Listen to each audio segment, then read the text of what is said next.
Now, soon after this attack that took place at the Sachwari camp in Jammu, there was another attack that took place in the Tral area of Pulwama.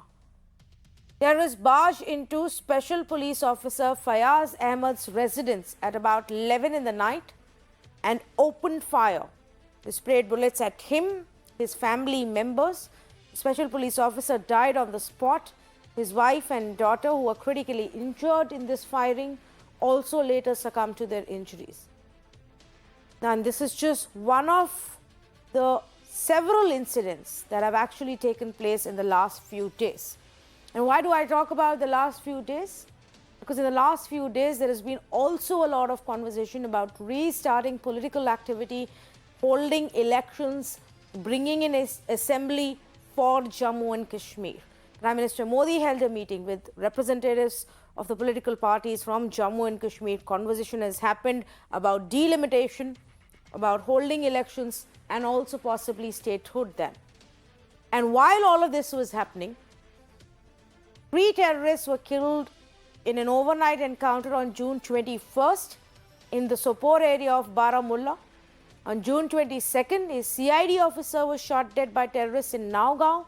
On June 23rd, in Pulwama, terrorists threw a grenade and then opened fire at the forces over there.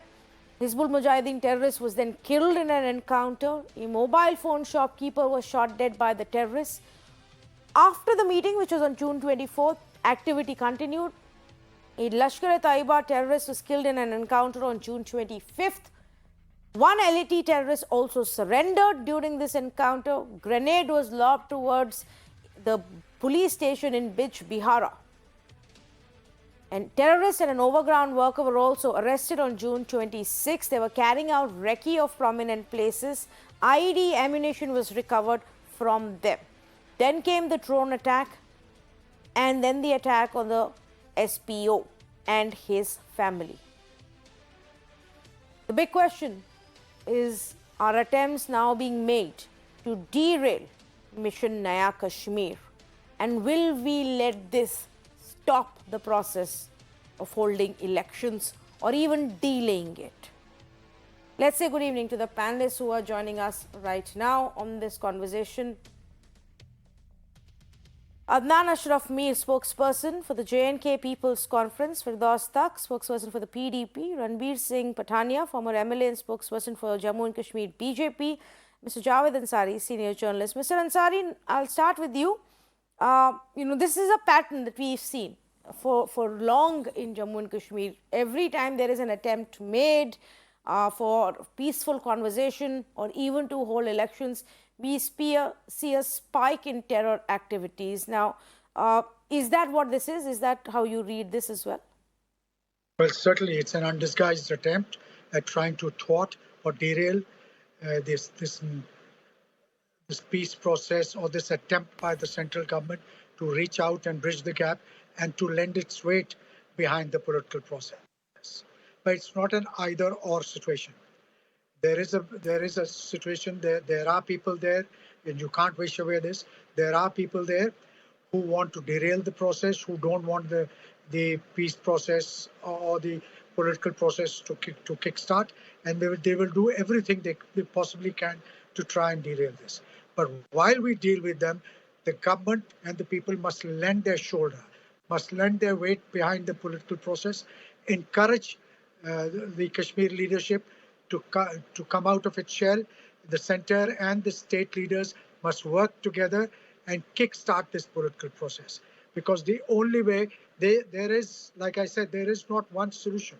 It has to be peace, the political process, and the process of neutralizing and neutering elements who want to derail peace, putting an end to militancy must go hand in hand.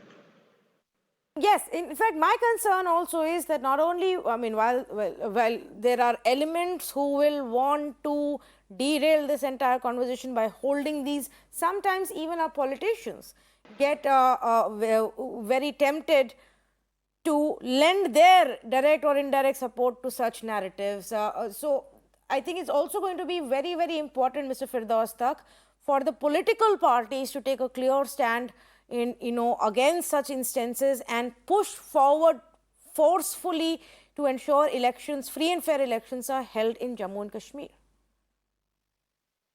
Well, I think our opinion and our stand hardly matters right now, especially in the current circumstances. You should at least hold the party which is in power in Jammu and Kashmir and in the country responsible for it, because these kind of attacks and these kinds of incidents clearly speaks out about the serious breach in the security apparatus. Uh, as far as you are concerned with regard to the participation of the political parties in the election process, I think that's something which has always been projected by the Bharatiya Janata Party as a means of bringing peace and development in Jammu and Kashmir, and we have serious reservations about that, because Bharatiya Janata Party and the ruling dispensation has been selling to the country that abrogation of 370 was required for bringing peace in Kashmir, which never happened. Till yesterday, every leader from the Bharatiya Janata Party was claiming that there is peace. The panchayat elections were linked with the peace process. The DDC elections were linked to the peace process. We seriously believe that Kashmir is not about elections, and peace in Jammu and Kashmir has always been fragile. You need to work, you need to have some out of box solutions that is not connected to holding elections, but dialogue, reconciliation, and addressing both internal and external dimensions to the core No, but issue. I don't Besides, understand, Mr. besides, Tuck. So besides I am not, holding none of us are hoping to achieve some kind of a solution to the Kashmir problem in just a half-hour conversation. The point here is your party going to be backing elections in Jammu and Kashmir and participating in it as step one towards doing something more or not? well, see, do you suggest that our participation or holding of elections in Jammu and Kashmir are going to bring is going to bring peace in Kashmir, or is just a suggestion you are seeking from me? I'm asking you for your party's view. I believe that in every part of our country, I'm saying it democratic for us. elections need to be held. People should have the power to be able to choose their next government. Who is denying it? Who is stopping Bharatiya Janata Party to hold election and ensure democracy in this part of the country from last 2 years? Who is stopping the present dispensation to strengthen the grassroots level democracy? But we are saying holding of elections, holding these democratic institutions, that is a different question from ensuring peace on the ground. Okay, let me actually bring in the BJP representative then to on this, Mr. Patania. Do you want to respond to what is being said here? Because the minute the conversation about an election process begins, we are seeing activity on ground already. And to the claims that your party has been making of how peaceful it's been, a number of terror attacks have gone down, those claims will also be under threat now. Tanvi, I first of all want to set at rest the bogie and the bandwagon of dialogue with the neighboring country, which is again and again on a disconcerting and on a fragile note.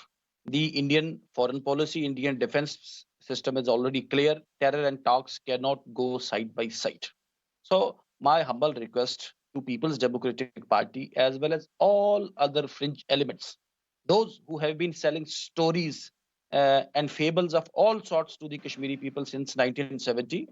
First of all, situation post 5th of August 2019 has undergone a sea change.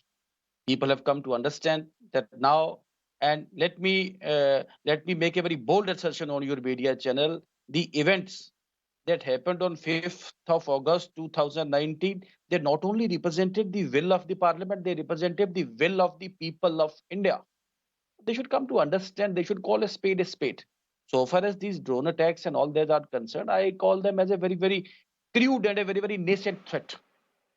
I Now, don't think it's a we are nascent threat, Mr. Patania, when drones with explosives are able to enter inside Satwari Air Force Station. It's not even some outpost on the border along the LOC that we are talking about. These are well-established military camps well inside Jammu region. This is a new sort of technology. We suffered Fedayeen attacks. We suffered serial blasts. We suffered insurgencies. We have been fighting insurgencies since the past so many decades. I accept your point that India needs to ramp up these hidden attacks, and particularly those who have been done by drones. Some 2 years, 3 years, 4 years back, drones had been used just to drop arms and ammunition and to share some important information and take some pictures and videos of sensitive installations. Now, this is a new warfare, new strategy, and I'm hopeful the investigating agencies and as well as the defense and research and analysis wings of the country called India, they will come up with a new combative strategy. Now, there are two opinions. One opinion says they are caught in radar. Other opinion says they are not available to be detected in radars. So I think India needs to ramp up its security. And my one-liner for it: a beleaguered, a bewildered, and a sidelined Pakistan is making last-minute efforts just to make its presence felt. Post 5th of August 2019, people have come to understand that for 7 or 8 decades we have been misled by fringe elements. We have been misled by people across the border by Pakistan that some find a Azadi or some other new, we could say, new gospel will come over and we will live in a happy oasis of a state. This has failed. So this is an act of desperation. This is what I call to it. Okay, Firdaus wants to come in. Yes, Firdaus, to you, and then I go back to Mr. Javed Ansari. Well, there are two aspects of the assertions made by the learned spokesperson from Bharatiya Janata Party. One, that Bharatiya Janata Party is always known for camouflaging and hiding its failures under the wrap of hyper-nationalism. This is their failure. Whatever is happening in Jammu and Kashmir and whatever will be happening in the future, they are ruling Jammu and Kashmir. They should understand it and they should accept the reality. They are lying to the country. They have been doing that. If they want to continue, we have absolutely no problem. With regard to the second aspect, he says that, see, we are not dragging government of India to sit on the dialogue table with the political parties of Jammu and Kashmir or with the neighboring countries. But his assertion that talks and terror cannot go together is contrary to the stand of his own party and the party which is ruling the government, because it is his government, it is the party which is ruling Jammu and Kashmir and rest of the country which is holding parallel parlays with Pakistan behind the door. It is the same party which is holding diplomatic dialogue with China, which has captured more than 1,000 kilometers of Indian borders. It is the same party which is holding dialogue with Taliban, which is responsible for several attacks on the Indian establishment in Afghanistan. I hope the BJP spokesperson has gone through some kind of affidavit which has been signed by Afghanistan, these Taliban leaders, that in future they are stopping. It's also the same party that you joined hands with when you wanted to be in power and form the government and take the chief minister's position. So let's not forget that. As much as the BJP may be blamed for forgetting when they want to talk to Pakistan and when they don't, and villainizing it or trying to be friends with it, so does the PDP when it comes to holding hands with the BJP and forming the government, or villainizing the BJP and wanting to then join hands with Pakistan and have a conversation with them. The Bharatiya Janata Party is a written agreement with PDP that we are going to hold deliberation with Pakistan, Hurriyat Conference, and Article 370 will never be touched. These are the written assurances which Bharatiya Janata Party had given to PDP when it formed the government in Jammu and Kashmir. Sorry, Mr. Talk, you are misquoting the facts. Mr. Talk is misquoting the facts, madam. Yes, because both of you had your own version and vision of whatever that agreement was. I think it was just an agreement of convenience to form, to get power, and that is where let's just leave it. Mr. Javed Ansari, but what the PDP and even to a certain extent National Conference has been saying, not on the day of the meeting with PM, but after that, is also a little concerning. To immediately turn around and say, bring Pakistan in, let's talk about first doing away with Article 370, elections can't be the first step forward. If that is going to be the response, then it becomes difficult to move anywhere in Jammu and Kashmir. Or do you think this is just grandstanding because they need to also play to the gallery and to perhaps a few people in the state of Jammu and Kashmir? Look, I'm willing to accept that political, political parties to take up positions depending on where they stand. They have their own constituencies to cater to. So you obviously don't expect a drastic departure from their stated positions. It has to be calibrated. It has to be nuanced. It can't suddenly turn 360 overnight. Having said that, also it's not surprising that political parties uh, and the central government are not entirely or not speaking the same language, are not or not reading from the same script. These are different political parties. They have varying perceptions. Till the other day, the union government didn't think very highly of the PDP, the NCP, the NC, and all the others. They were in fact in jail. The Abdullahs, the Muftis, all the others were in jail. It's only now that suddenly wisdom has dawned on the central government, and it considers them worth their while to to to consult them and to enlist their help and cooperation in kickstarting the process. So these are first steps. This is the first steps, at least good optics. There's a very long and arduous road ahead, and if proof was ever needed, we've seen it in the last 24 hours. There are any number of people there and across the border who don't want this process to succeed. But yes, you have to take everybody along. And I'm very happy that the central government also now realizes that,